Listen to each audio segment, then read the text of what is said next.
আসসালামু আলাইকুম আরহামতুল্লাহি ওবারাকাতুহ। সম্মানিত বন্ধুরা, আজকে আমরা আলোচনা করব স্বপ্নে ঘর বাড়ি দেখলে কি হয়।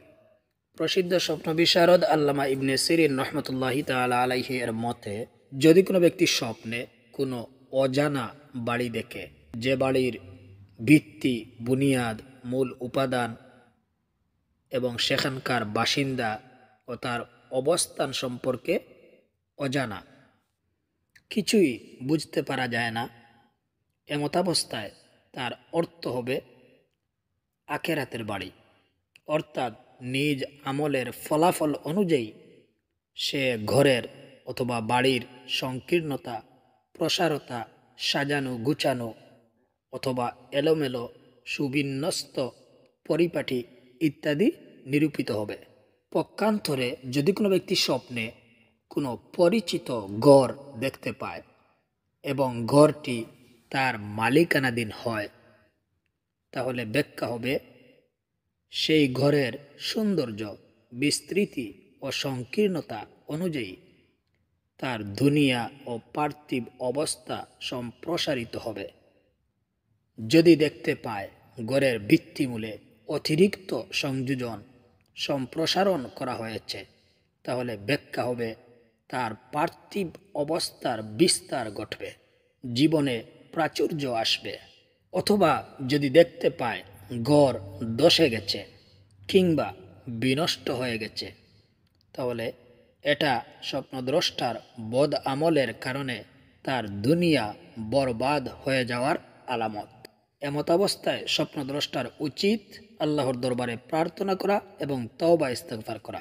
যদি কোনো ব্যক্তি স্বপ্নে দেখে তার আপন ঘর বাড়ি সে বিক্রি করে ফেলেছে, তাহলে এর ব্যাখ্যা হবে অচিরেই সে ব্যক্তি মারা যাবে। যদি কোনো ব্যক্তি স্বপ্নে দেখে নিজের ঘর অথবা অন্যের ঘর নির্মাণ করছে, তাহলে ইহার ব্যাখ্যা হবে স্বপ্নদ্রষ্টা দুনিয়ার আকর্ষণে সে সর্বদা মত্ত হয়ে থাকবে এবং ঘরের আদলে সে দুনিয়া প্রাপ্ত হবে। কিন্তু বাড়ি যদি অজানা স্থানে নির্মাণ করছে দেখে, তাহলে এটা তার সৎকর্ম সম্পাদনে অগ্রণী ভূমিকা পালন এবং আখিরাতে সুখময় জীবন লাভের আলামত। যদি কোনো ব্যক্তি স্বপ্নে দেখে বসত বাড়ি দশিয়ে ফেলা হয়েছে আর ঘরটি তার পরিচিত না হয়, তাহলে ইহার ব্যাখ্যা হবে স্বপ্নদ্রষ্টার অতীতের অপরাধ গুনাহখাতা সমুদয় ক্ষমার বাড়িবর্ষণে মুছে ফেলা হয়েছে।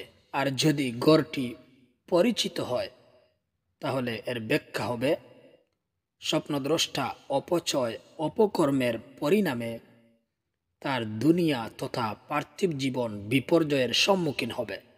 অনুরূপ, যদি কোনো ব্যক্তি স্বপ্নে আপন ঘরের কিছু অংশ নিজ হাতে দশিয়ে ফেলতে দেখে অথবা আপনা আপনি দশিয়ে পড়ছে দেখতে পায়, তাহলে ইহার ব্যাখ্যা হবে স্বপ্নদ্রষ্টা সে অনুপাতে তার পার্থিব জীবন ক্ষতিগ্রস্ত হবে। তো বন্ধুরা, ভিডিওটি ভালো লাগলে চ্যানেলটি সাবস্ক্রাইব করবেন এবং কোনো কিছু বলার থাকলে কমেন্ট বক্সে লিখে জানাবেন। ভিডিওটি দেখার জন্য অসংখ্য ধন্যবাদ। আসসালামু আলাইকুম ওয়া রাহমাতুল্লাহি ওয়া বারাকাতুহু।